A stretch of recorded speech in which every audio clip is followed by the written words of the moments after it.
Good morning, everyone, and welcome to Money Talks with Attorney Coral. I am Attorney Coral Plus, the host of the show. I'm glad to be here with you this week to talk about anything that's money related. I usually talk about things that are money related with a little bit of relation to the law or to banking. And so the reason for that is because the show is sponsored by Columbia Savings and Loan Association. So thank you, Columbia, for sponsoring the show. We are coming to you from WNOV 860 AM, 106.5 FM every Thursday morning from 11 to noon. I want to say a thank you to Dr. Mose Fuller, who's one of the board of directors with Columbia Savings and Loan Association, who has graciously stepped in on multiple occasions, as recently as last week, to cover the show when my schedule didn't permit me to be here. So thank you, Dr. Fuller, for covering. We may ask you to come out again soon and cover the duties, because I've got some upcoming days where I'm going to need to be out of town. But anyway, thank you, Doc Fuller, for covering for me last week. Prior to that, we were talking about credit scores, and that's always a good show. We always get a lot of good questions and try to give good information that is practical and useful to people out in the real world. So I'm going to try to do the same thing today. I'm going to pivot a little bit and talk to you this morning about insurance, and what to do if you're in a car accident, some of the procedures and how it works if you are a person who's injured in an accident and you have a personal injury claim. And I always like to stress that I'm not giving legal advice. Yes, I'm an attorney, but I'm not giving legal advice over the air. The information that I'm providing for you via the radio show is just that. It's information. It's if you need legal advice, if you need legal counsel, then I suggest that you contact an attorney. When we take a break, I'll give you information that if you are so inclined, you can reach out to talk to me about a consult, but I can't consult over the air. This is not legal advice. This is just information that's being provided to be educational to the community. So, with that all being said, I'd like to start today just talking a little bit about insurance. Um, Particularly in this example, I'm referring to car insurance, insurance on your automobile. Right now, it is illegal to drive in the state of Wisconsin without insurance on your car. Now, there are other alternatives to actual liability insurance on your vehicle, such as surety bonds and that sort of thing. But I'm going to speak in generalizations today. And so we're not going to get into the exceptions to the general rules, but the general rule of law in Wisconsin is that it is illegal to drive without insurance on your vehicle.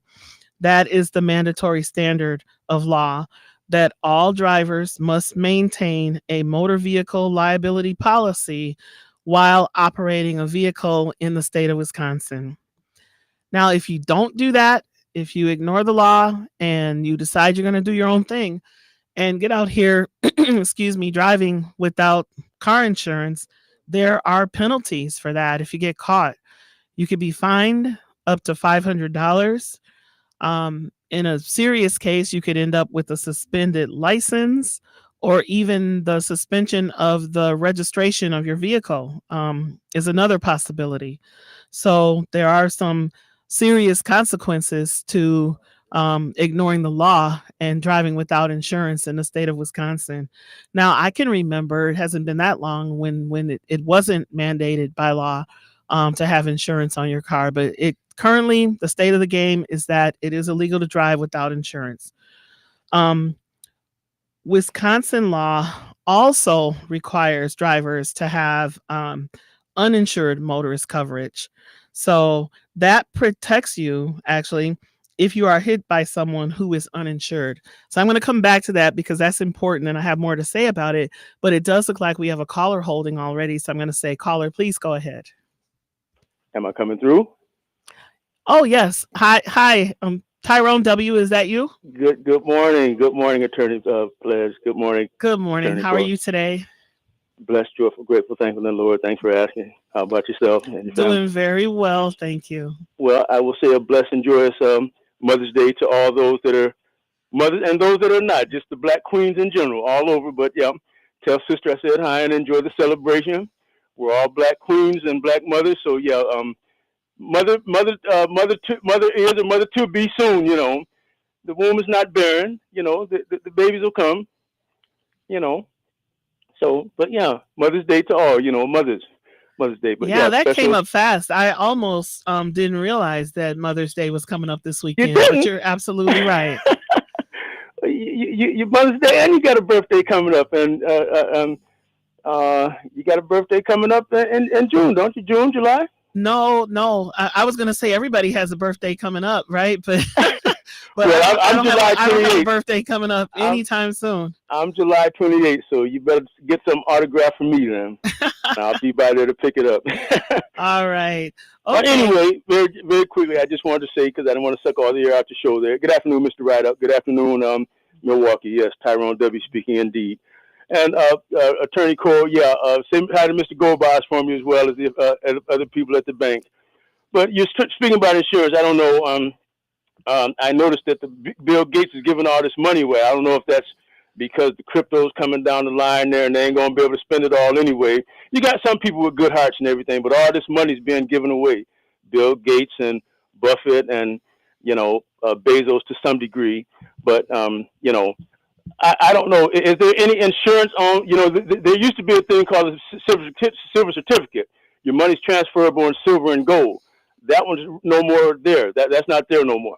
It's just reserve note now. I don't know what it's backed by, but is there any insurance on the reserve note? And I'll leave that with you. I don't want to make it too heavy for you. Just before Mother's Day here. So I'm tuned in and I'm listening to you. I love you. Say hi to sister for me. Okay, I will do God bless. that. Thank you. Yeah, thanks, Tyrone. So I don't know the answer to that question. So I'll put it to the audience if there's anyone that does know the answer to the question. I'm talking today about insurance as relates to auto accidents, which is a area of specialty that I have. I had been an insurance defense litigation attorney for more than 20 years, so I'm well equipped to talk about those things. But I'm not sure of the answer to your question, Tyrone. So again, I'll put it to the audience because sometimes there's people who are listening that may have specialized knowledge. And the number here at the radio station is 414-444-5250. That is 414-444-5250 or 5253 if there's anyone with specialized knowledge to answer the question that Tyrone just posed. So I will look forward to hearing from anyone who would like to call in to address that. Um, okay, so it looks like I wonder if there's someone that's answering the question, Jermaine. It looks like there's a caller. Caller, please go ahead with your question. Thank you for calling in. Hi, thank you for having me. I don't have an answer to the question that he proposed to you, but I have a question though. So, my husband was involved in an accident a couple months ago, and we have Progressive Insurance. He was driving an Impala, maybe 2019. Um, we're almost finished paying for it. I think we had like $7,000 or 5,000 left on it. Mm-hmm. So his car was totaled. He was found to be in fault because he hit somebody in the back. Um, the question I propose is they Progressive only gave us a certain amount of money that his car was worth because of the area we stayed in. The area we stay in is 53216, and had we stayed in any other area, he would have gotten more for the car. I just want to ask the question is there a way where possibly, is that the only, like Progressive, do they just do that, or does all the insurance companies do that? And we have full coverage. So, okay, thank you, ma'am. Thank you so much for calling in with that question. Um, that's a little bit curious to me that they were able to give you less money for the vehicle just based on the zip code that you're in.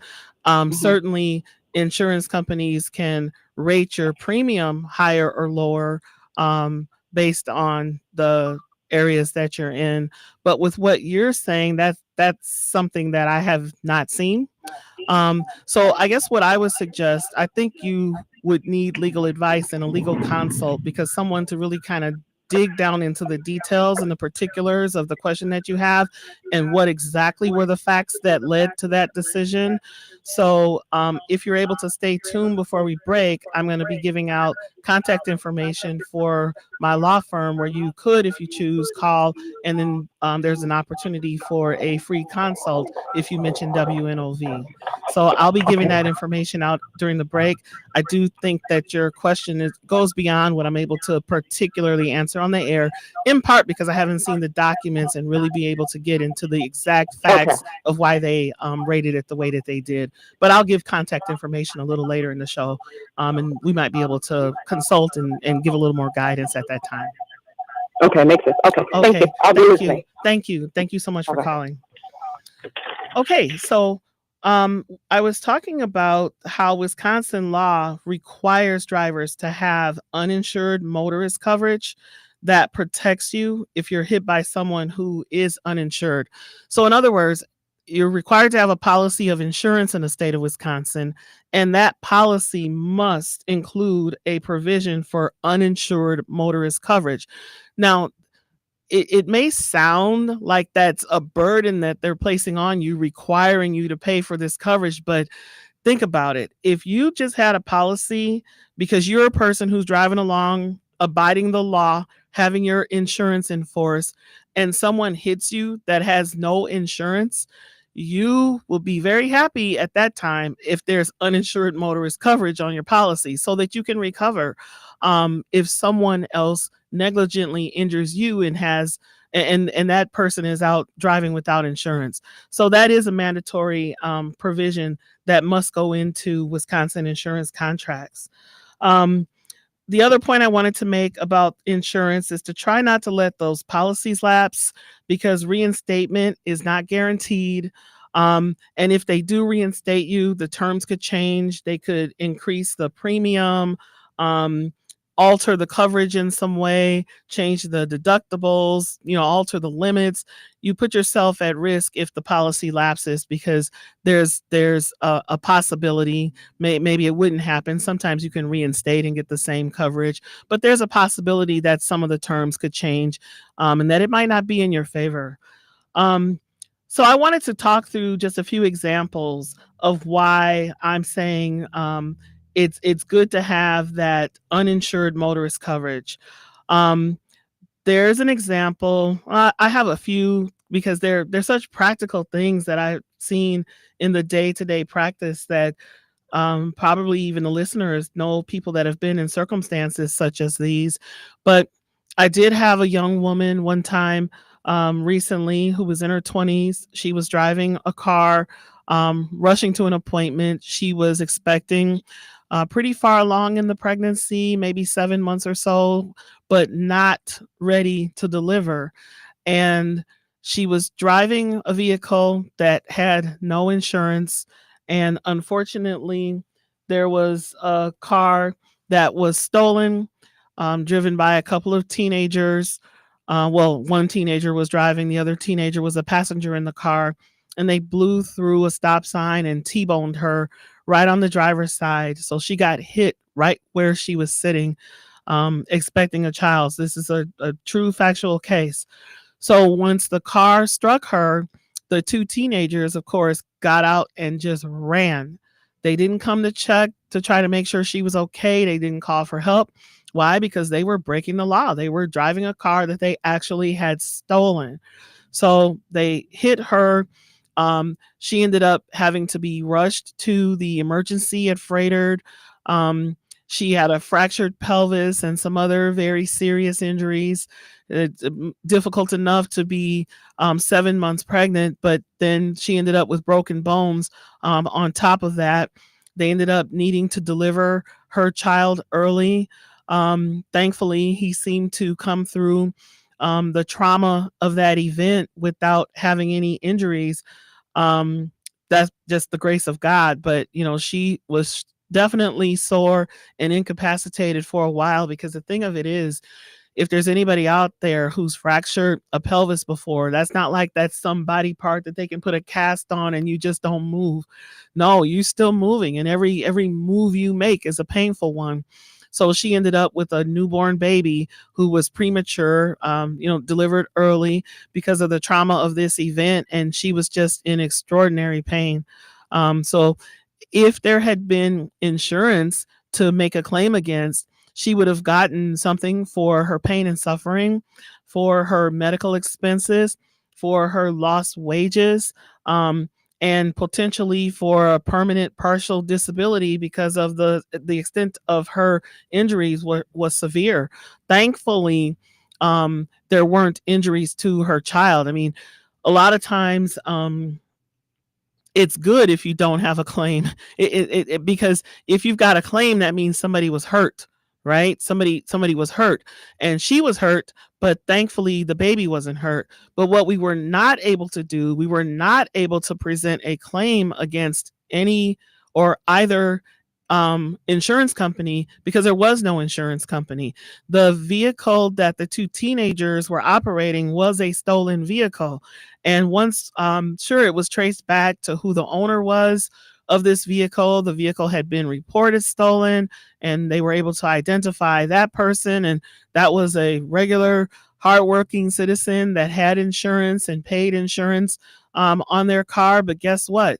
That insurance company had no obligation to pay for the damages that were caused in that accident, because it was excluded under the non-permissive use exclusion on that insurance policy. So, in other words, someone stole their car and caused this terrible accident, and the young lady who was hurt by it was not able to recover. So, just imagine if she had had insurance on the car that she was driving, and there had been a provision in that policy that said, okay, you have uninsured motorist coverage. So if an uninsured motorist causes injuries to you, you can still collect against your own policy. So that's the point that I'm making, the significance of having that type of language in the contract, that provision within your contract, because through no fault of her own, she was very seriously injured and not able to recover. So that was one example that I wanted to give. There was another example, um, and I'll never forget this one. And it's funny because the young lady that called mentioned an Impala. They're so popular. Those vehicles are very popular. There was a 3-car collision involving like a red Impala, a blue Impala, and a green Impala one time coming up Sherman Boulevard, nearing the intersection at Capitol Drive northbound. And the young lady that I was attempting to represent was a passenger in one of those 3 vehicles. I think she was in the vehicle in the middle. It was either the middle or the front. I'm little not recalling the exact facts right now because it's been a few years. But long story short, the car at the last car hit the middle car and pushed it into the first car, and it was a hard hit. And these people were not connected in any way. They didn't know one another. They weren't friends. They weren't tailgating. It just so happened that they all were in the same type of vehicle, and the accident occurred. So the young lady that I was attempting to represent had a very serious, nasty facial scar and had to have stitches across her forehead. And when we come back from the break, I'm going to tell you what the outcome of that situation was. This is Money Talks with Attorney Coral, and we'll be right back after the break.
NOV, The Voice.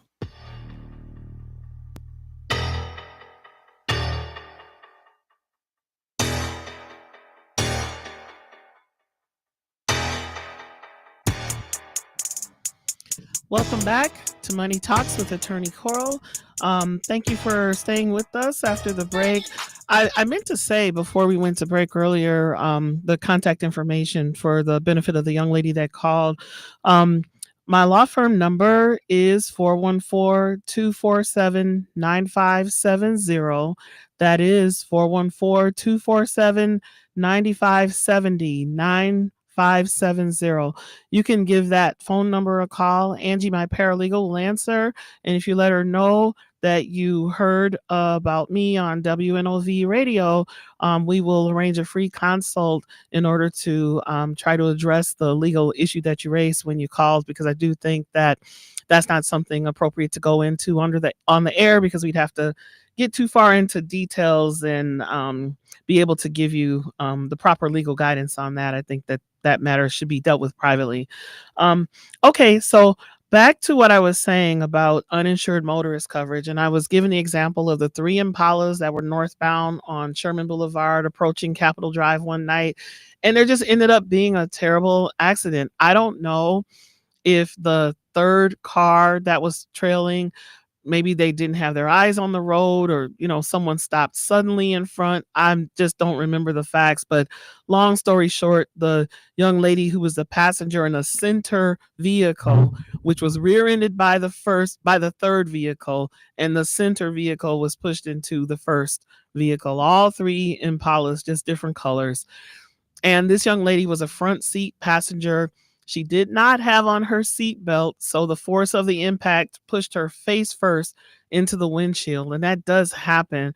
Seatbelts are no fun, but I'm telling you, I don't hardly get in a car without putting a seatbelt on. And that now that's advice I'll give. If you are a passenger or driver or an occupant, I guess is I'm really trying to say, in a car or any type of vehicle, motor vehicle, make sure you put the seatbelts on. In fact, from a legal standpoint, if you're a passenger in a car accident and you're injured, you can be given there can be, I believe it's up to 15%.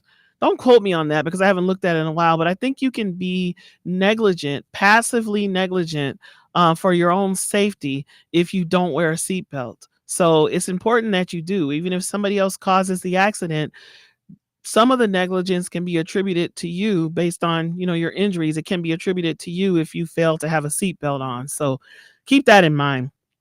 Anyway, this young lady didn't have a seatbelt on that night and went face first into the windshield and had just a dreadful scar. She's a very beautiful young woman, but a huge scar across her forehead, across her nose, down one side of her face, her cheek area.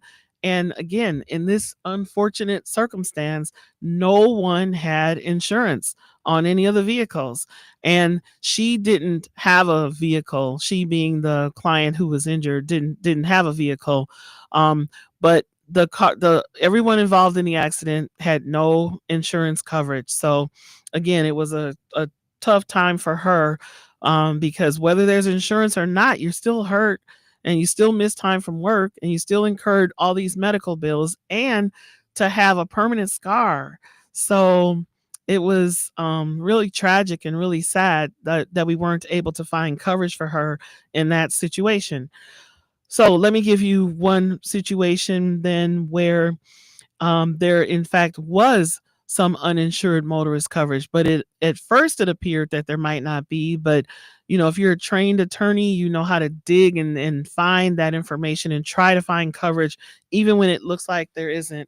Now again, this is a scenario that I've talked about on this show before, so I'll just break it down very quickly.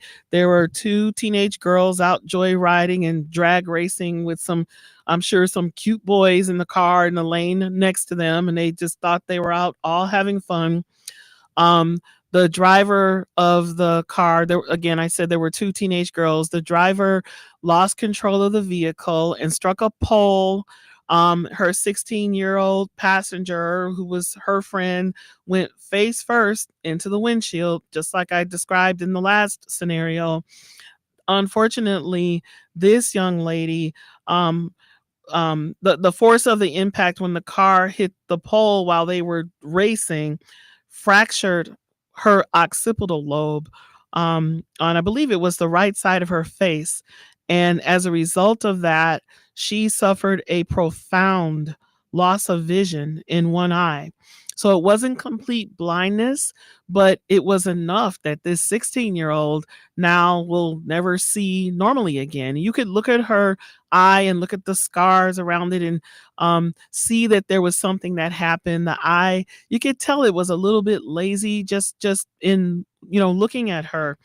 Now at first she thought, and in fact she was told, that there was nothing that she could do about this accident, that there was no way she could recover because the car that she was in had no insurance. So she and her mom contacted a law firm, and it was a one of the bigger firms where she didn't actually get to speak to an attorney. There was some staff person that was doing the intake, and all they could hear was there's no insurance on the car that she was riding in, and it was just a one car collision, and told her that there's nothing you can do. You just can't recover because there is no insurance. Well, eventually, this young lady made her way to me. And this was literally a couple of years after the whole thing happened. She had kind of given up hope that there was anything to be done. They just accepted when they were told that there was no way to recover. But when she told me about what happened, I reasoned right away and I thought, well, you were only 16. Did you live with your parents? And she said, well, I live with my mom. Well, did your mom have a car? Yes, my mom has a car. Did your mom's car have insurance? Yes, she has insurance. Did she have insurance at the time that this accident happened? Yes, she had insurance at the time the accident. So we were able to just ask a few questions, get a copy of her mom's policy, which did contain a provision for uninsured motorist coverage. Now, granted, the policy limit was $100,000 for the policy, $10,000 for medical expenses, but within a matter of days, we were able to get that $110,000. The insurance company didn't hesitate to tender their policy limit when they found out the extent of this young lady's injuries. But again, if her mom hadn't had insurance with that uninsured motorist provision, she would have gotten nothing at all. Now, I can't sit here and say that $110,000 will make you whole when you're only a teenager and you suffer a profound loss of vision in one eye, but it was better than zero. That's the point that I'm making. So get insurance to, if nothing else, to protect yourself when other people are out driving uninsured. At least you've got something then to fall back on. Um, I also think it's a good idea that people should consider renter's insurance if you're a renter, and certainly homeowner's insurance when you're a homeowner. If you've got a mortgage on your home, your mortgagee or am I saying that the right way? The mortgagee or the mortgager? Well, whichever. The bank that holds the mortgage on your home will definitely insist that you have that property insured in case something happens. That's the collateral for your mortgage loan, and they don't want any damage to come to the collateral. But insurance on a home or renter's insurance is not just about repairing or replacing items in your home. That's unfortunately a claim that I'm dealing with right now on a personal level, but I'll set that aside for the time being. But it's also for if someone gets hurt on your property.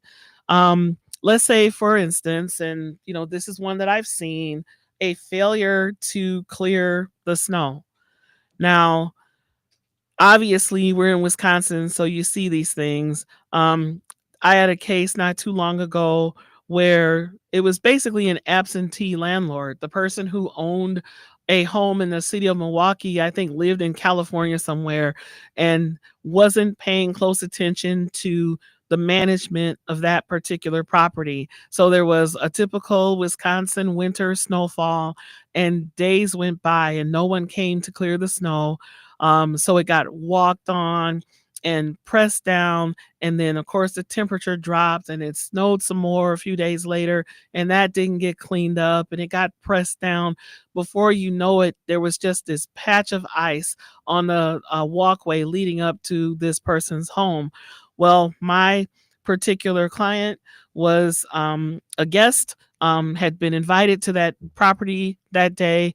She came, she was carrying a small child, trying to navigate that walkway, and she fell hard. And her main concern as she was falling was to make sure that no harm came to her son. So he was a baby, not even a year old, I believe. She wanted to just protect him in that situation. So that's what she did. And she fell, however, she fell, and she was a young woman, but she broke her ankle, and it was a very, very nasty injury. It required surgery and many months of rehab and physical therapy. And still there's, arthritis that has set in after the fact. But long story short, there was insurance on this property and we were able to put the claim in. And don't get me wrong, they did their due diligence. They we had to provide the medical reports and everything to establish the extent of this particular injury, but we were once again able to just go ahead and grab the policy limit. It wasn't a huge limit. It was again another $100,000 limit, but again, that's something. Why? Because there was insurance against the property. Okay, so another time where insurance on a property is important is when someone gets hurt through an animal attack. Okay.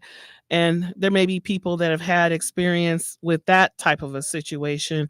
Um, and when an animal attacks, well, whether the animal attacks or if the animal is provoked, it really doesn't matter. If an animal causes injury, and it's usually a dog, then the animal, um, there's strict liability under the law, meaning that if you are the owner of that animal, then you're responsible for the injuries that that animal causes. So, is there a question in the studio? Sure, go ahead, Uh, Debo.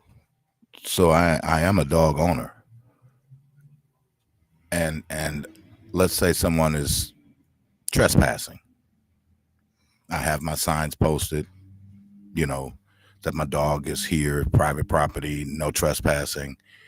So if they then get on my property, my dog then do what he's or she is supposed to do, I'm liable to what extent? Fully? No. See, Debo, that's why I love it when you're in the studio because you get in there, you think and you ask those good questions because there's always these exceptions to the general rules of law. Mm-hmm. And that is definitely one of them because you're entitled, to your property without people. And I should have said that because even when I was describing the young lady that fell on the ice, Mm-hmm. she was invited Right. to that property Right. and she was asked to come there. Mm-hmm. And so that's a totally different situation than when someone is trespassing against your property. So that does mitigate things quite a bit. Okay. Yep. Thank you. So thank you for that. So I believe we also have a caller that's holding. Caller, thank you so much for holding. Please go ahead with your question. I would like to talk to you about a insurance problem I'm in right now with my car, which is not insured. And I told the insurance agency when I moved that I couldn't afford that $400 policy. Okay. Okay. So you've got a fact specific question. So let me give you the phone number. I'll make sure I say it a couple times again before we end the show. But if you're ready, I can go ahead and give it to you again right Please, now. I'm ready. Okay. I'm ready. So the number for my law office is 414-247-9570. That is 414-247-9570. So go And your ahead. name, ma'am? Sure. My name is Coral Pleas, Pleas. And when you call, you'll speak to Angie, who is one of my paralegals, and she answers the phone calls. Tell her that you heard about us on WNOV radio, and she'll make sure that we schedule you for a free consult. And your name Cora is Cora? Coral. And I'm the only attorney there, so she'll know. Okay, thank Okay. you. Thank you so much for your call and for your interest. Okay. And yeah, and thanks Debo for his good question. So um the Wisconsin direct action statute, okay, that's a statute that says if you are making a claim against someone for negligence, you're going to make an insurance claim, you can make that claim directly against the insurance company. You don't have to name the person who is insured under the policy. And the reason that I bring that up is another situation that I had where there was an animal involved and a child that was injured. And I want to stress this direct action statute point because the last time I talked about this example on the show a little bit, I upset someone. I remember that called and thought we were being difficult by suing one relative, suing another relative. But I wanted to say that out front, that you don't necessarily have to sue the insured person. You can sue their insurance company or claim against their insurance company without dragging a relative to court. Why do I say that? Here's the scenario. There were two brothers. One owned a home, had his family. The other brother had his home and family as well, but he was visiting brother number one. Brought his 6-year-old daughter over to play in the backyard with his brother's dog. And it was a big dog. I don't remember what kind, but a big but friendly family type of dog. But still, the dog was larger and heavier than this small 6-year-old child.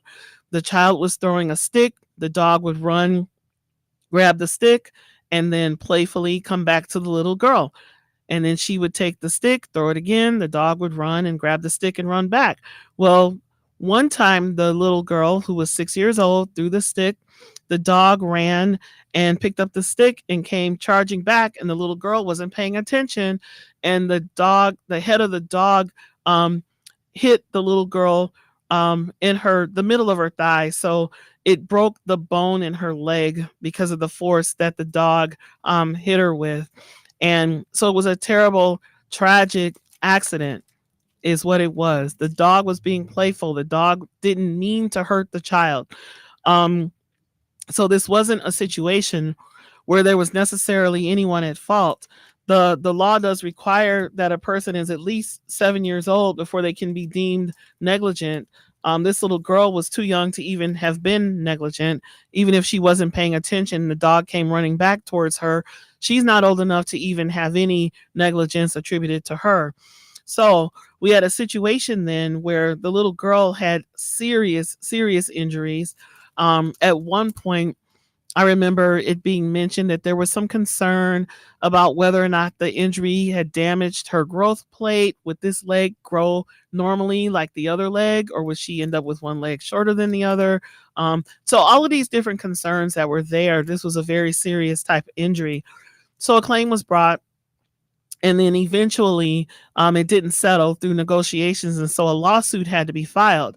So I remember having the clients in my office, and we talked about it, and the brother who was the father of the 6-year-old said, I don't want to sue my brother. It wasn't his fault. We're still family. I don't want to file a lawsuit against him and his wife as owners of this home, insured under this policy. How do we get around that? I still want to sue the insurance company, but I don't want to sue my brother. Well, that's where the direct action statute comes in. You don't have to sue the brother. We were able to bring a lawsuit just against the insurance company directly without him having to sue his brother. We did eventually settle the case before it had to go to trial because, of course, everybody would have been called to testify. So we were able to get it resolved, but it was important that the brother had that insurance coverage, and he understood why his brother needed to make that claim against his policy.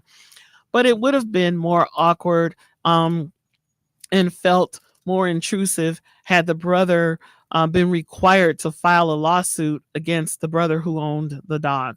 It wasn't an intentional act. It's just one of those things that happen. So that is unfortunately a scenario that happens. So here's the other thing that I just wanted to put out there, um, and ask if you guys, if anybody knows of, let's say, a 6-year-old boy versus a 6-year-old girl, that have facial injuries caused by an animal, would you evaluate the worth of those cases as the same? Would you think that the injuries to the little girl, will be given the same monetary assessment as the injuries that are to the little boy? I'll put that out there if anyone wants to call in and talk about that type of situation. I just thought it would be interesting to see what people think. Okay, I'm going to move on. So, what do you do if you are hurt in an accident? Well, if you're in a car accident and you're hurt, the first thing that you would want to do is call the police. Stay on the scene if as long as you're safe, right? And call the police. Why is it important to call the police if you are hurt in an accident? So that you can make a report of that accident. It not only documents the liability for how the accident occurred, because ideally, when the police officers come, they are giving, ideally, right, an independent, unbiased assessment of gathering the facts and putting the report together. They draw a little pictorial so that you can see how the accident happened. They'll usually draw the roadway or the intersection, draw the cars, and see how they're positioned. How the logistics of how the accident happened gets documented in writing by, theoretically, an unbiased, uninvolved person who's an expert at taking information from an accident scene and putting it into an accident report. Also, it's important to have the police on the scene because they will ask if there's any witnesses. Sometimes people will stand there and they're willing to talk to the police and say, yes, this is what I saw. The red car was coming very fast. They sped through, they ignored the red light and they struck the other vehicle.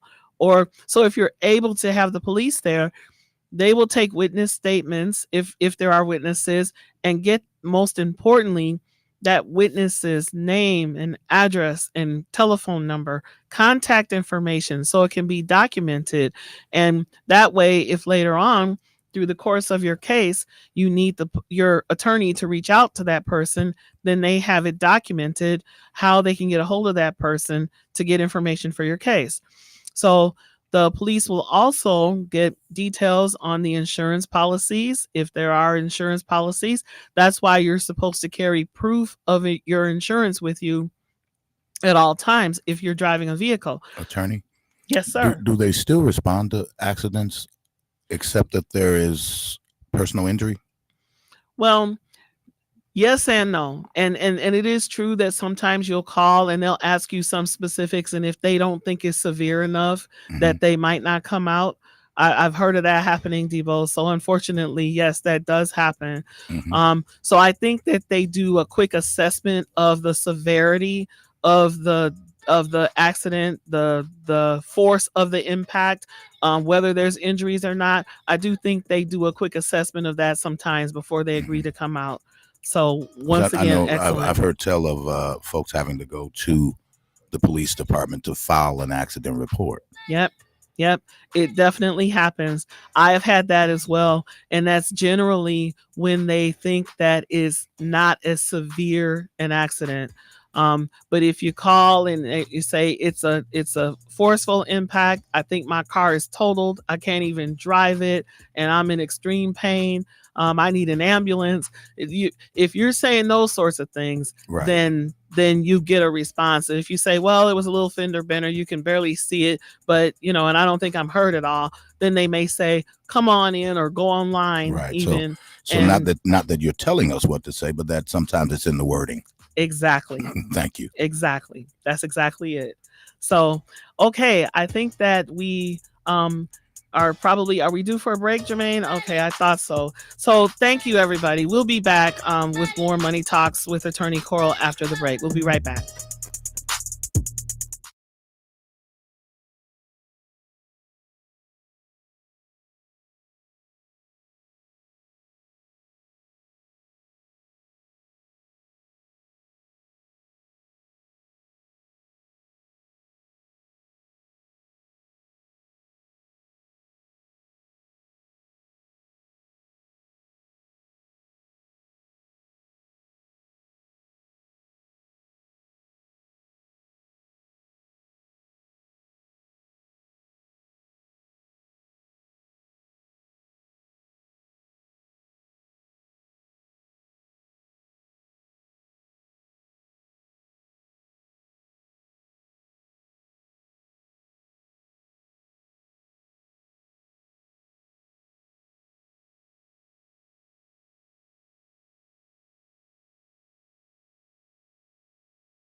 and what to do if you're in one. And particularly, I was saying how important it is to reach out and call the police.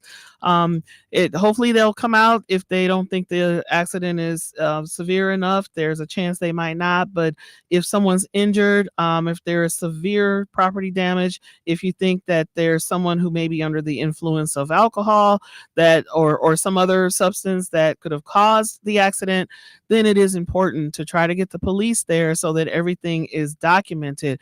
Why do I say that's important? Because if someone is drinking alcohol and under the influence and causes a car accident and you're hurt, there's a possibility that they may be liable for punitive damages. And that means punitive damages is punishment above and beyond reimbursement for your medical bills or your lost wages or even your pain and suffering. Punitive damages is punishment, monetary punishment beyond that. So if you are injured, the next important thing to do is to seek medical care. Why? Because you need to treat your injuries. That's the most obvious reason. But the other reason is because it also documents your injuries. So often clients will call me and they'll say, yes, I just want you to know it really hurts. My back is really sore today. And I will note my file when I'm told that. But it's far more important that you tell your doctor because they will note it in your medical file. Why is that important? Because when the insurance companies are evaluating the claim, one of the things, the primary thing that they look at is your medical records. So of course, as your attorney will be your advocate. Of course, the attorney is going to say, yep, my client was in a lot of pain and they told me they were in a lot of pain. But the way to prove it up to the insurance company and eventually the way to prove it up in court is to have it in your medical records. That's where it is most important. Keep your medical appointments. If your doctor sends you to physical therapy, go to physical therapy. Show up when they expect you to show up because they will document your medical records whether you come or whether you don't come. And if you don't come, that doesn't look good if you ever end up in trial before a jury. It gives the other side a chance to argue they weren't really hurt because they didn't even bother to show up. So those are the key points. We'll talk about it more on a later show. Always interesting to talk about these things. You can reach me at 414-247-9570. 414-247-9570. Mention WNOV and just tell them you want to speak to the attorney, but mention WNOV and you will get a free consult with your personal injury matter. Thank you everyone for listening. We'll be back next week.